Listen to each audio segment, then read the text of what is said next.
Boa noite. Daremos início à nossa apresentação. Nós temos por tema a bioquímica dos aminoácidos e proteínas. Aminoácidos e proteínas. Aminoácidos são moléculas orgânicas que possuem um átomo de carbono ao qual se liga a um grupo de carboxilo, um grupo amido e um hidrogênio e um grupo de variável. Esse grupo variável, também denominando a cadeia lateral, promove a variabilidade química dos aminoácidos. Temos aqui nessa imagem a especificação da molécula do aminoácido, separada em cadeias. Temos o grupo da carboxila, o grupo do amino, a molécula de hidrogênio e o grupo também chamado de variável ou de radical.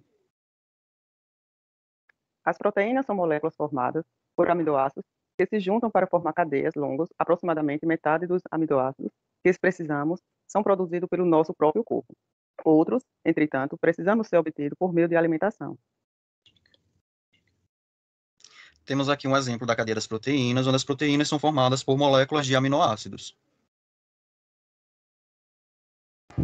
A classificação de aminoácidos são agrupados, geralmente de acordo com a característica de suas cadeias laterais. De acordo com essas características, podemos dividi-los em aminoácidos com cadeias laterais apolares, aminoácidos com cadeias laterais polares, aminoácidos ácidos, que são aminoácidos que possuem cadeias laterais com carga negativa devido à presença de grupos carboxila. Aminoácidos básicos, aminoácidos que possuem o grupo amino das cadeias laterais. Aminoácidos essenciais são aqueles que devem ser obtidos por meio da alimentação, devido ao fato de que o organismo não é capaz de sintetizá-los.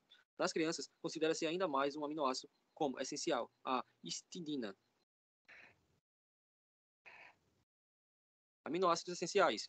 Bom, tá algumas representações nessa imagem, eu vou falar 3 delas, que é a valina, leucina e isoleucina. Aminoácidos não essenciais. Os aminoácidos não essenciais são aqueles que o organismo é capaz de sintetizar. Os aminoácidos não essenciais são alanina, arginina, asparagina, ácido aspartico, cispeína, ácido glutâmico, glutamina, glicina, prolina, serina e tirosina.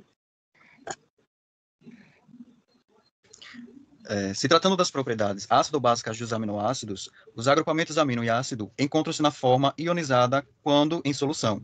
Para melhor entender esses conceitos, consideramos que se realizássemos uma titulação de um ácido por uma base, teríamos inicialmente um pH ácido, que iria aumentando proporcionalmente ao acréscimo da base. Nessa primeira figura, é possível mostrar que em uma titulação convencional de um ácido por uma base, a adição de base modifica o pH ácido original para básico passando pelo pH neutro de 7. Nessa segunda imagem, nós mostramos a curva de titulação da glicina, onde o pH isoelétrico corresponde à média entre os valores de pK1, que é o dipolar igual à catiônica, e o pK2, que é a dipolar com a aniônica. Na terceira imagem, é possível ver as 3 formas carregadas dos aminoácidos. A forma dipolar, que corresponde àquela que contém um polo positivo e outro negativo, e que corresponde à única forma existente no pH isoelétrico. A forma catiônica está presente em qualquer valor de pH abaixo do pH isoelétrico, enquanto que a aniônica é típica do aumento do valor do pH acima do valor do pH isoelétrico. Proteínas.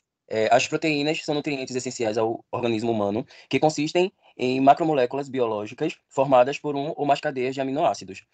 As proteínas são compostas basicamente por um conjunto de aminoácidos que estão ligados entre si de forma covalente. Uma longa cadeia de aminoácidos é um polipeptídeo. As ligações peptídicas ocorrem com a reação entre os grupos amina, compostos orgânicos derivados de amônia, de um aminoácido e um grupo carboxila, componente de ácido carboxílicos, de outros. E a seguir a gente tem uma demonstração de ligação peptídica. E é isso aí. No que diz respeito aos tipos de proteínas, as proteínas podem ser classificadas em 2 grupos, tendo em conta a função que desempenham no organismo. São elas proteínas dinâmicas e proteínas estruturais. As dinâmicas têm como função defender o organismo, transportar substâncias, catalisar reações e controlar o metabolismo. Já as estruturais têm como principal função formar a estrutura das células e dos tecidos do corpo. No que diz respeito à classificação quanto à composição, elas podem ser classificadas em 2 grupos, simples e conjugadas. As simples são aquelas que, durante a hidrólise, só liberam aminoácidos. Já as conjugadas são as proteínas que, durante a hidrólise, liberam aminoácidos e um radical não peptídico. As classificações quanto ao número de cadeias polipeptídicas. Relativamente ao número de cadeias polipeptídicas, as proteínas podem ser classificadas como monoméricas ou oligoméricas. As monoméricas são as proteínas que só possuem uma cadeia polipeptídica. No caso das oligoméricas, são as proteínas formadas por mais de uma cadeia polipeptídica. Aqui temos um exemplo no que diz respeito à classificação da proteína quanto à forma. As proteínas podem ser classificadas em dois tipos. Temos a proteína fibrosa e a proteína globular. Podemos notar aqui a diferença entre ambas. Agora nós vamos falar um pouco sobre a função das proteínas no corpo. A primeira função é a de transporte. Como podemos ver na imagem, as proteínas elas compõem a membrana plasmática das células e ajuda no transporte, né? Auxiliando no transporte de moléculas de substâncias para o meio intra ou extracelular. Temos como exemplo a água porine, que é um tipo de proteína de membrana que auxilia o transporte de água, ou para o interior ou para fora da célula. Temos também as proteínas do grupo B12, que são as proteínas chamadas de M, né, que fazem parte da composição da hemoglobina. É justamente nessas proteínas do grupo M que o oxigênio se liga para ser transportado através do corpo pelas hemoglobinas. Pegando o gancho do transporte e já entrando no sistema imunológico, a função as proteínas elas também transportam antígenos, né, através dos NHC, que são substâncias, são proteínas, né? São moléculas que apresentam os antígenos às nossas células de defesa. Nós temos também o IgG e o IgH, que são proteínas, que são os famosos anticorpos, né? Produzidos pelos linfócitos B e linfócitos T. Pode passar. Nós temos na função estrutural. As proteínas do tipo colágeno, que fazem parte da composição dos ossos, da pele. Nós temos a actina e a miosina, que não está no slide, mas que são fibras musculares, né, e fazem parte também da contração muscular, e gasto de ATP, enfim, respiração celular. Uma das funções também é a regulação, né, a regulação do nosso corpo, que acontece através das enzimas e dos hormônios. Nós temos hormônios proteicos, alguns deles são a insulina, que regula o nível de açúcar no sangue, o GH, o hormônio do crescimento, a ocitocina, né, que pode ser ligada ao prazer e à contração de alguns grupos musculares, a vasopressina e a prolactina, que são hormônios reguladores do nosso organismo. E temos também algumas vitaminas que são proteicas, né, que fazem parte também do nosso metabolismo.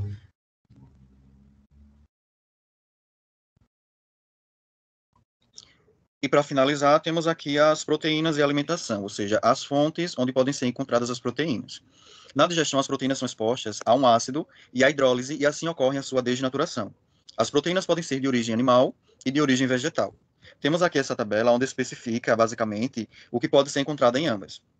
Na proteína animal, elas possuem um alto valor biológico, são proteínas completas, com todos os aminoácidos essenciais e quantidades e proporções ideais. Tem uma quantidade maior de nitrogênio se comparadas às proteínas vegetais, são ricas em cálcio, ferro, vitamina B12 e zinco, possuem grande quantidade de gordura nociva e possuem poucas fibras. Se tratando das proteínas vegetais, tem um valor biológico baixo, ou seja, a quantidade de aminoácidos essenciais é menor, comparativamente às proteínas animais, apresentam maior quantidade do aminoácido, arginina, o que ocasiona uma eficácia maior do sistema imunitário. São ricas em carboidratos e vitaminas, não possuem gordura nociva e são ricas em fibras. Temos aqui uma imagem onde é possível verificar as fontes de proteínas vegetais. Podemos citar amêndoas torradas, brócolis, aveia, alho, quinoa, linhaça, chia, tofu cru, cogumelos, entre outros. E se tratando das fontes de alimentos, onde podemos encontrar proteínas animais, temos o whey protein, carne bovina, salmão grelhado, atum sólido, iogurte, o ovo e o leite da vaca, entre outras fontes. Para dar complemento, temos aqui as nossas fontes de pesquisa. E obrigado pela atenção.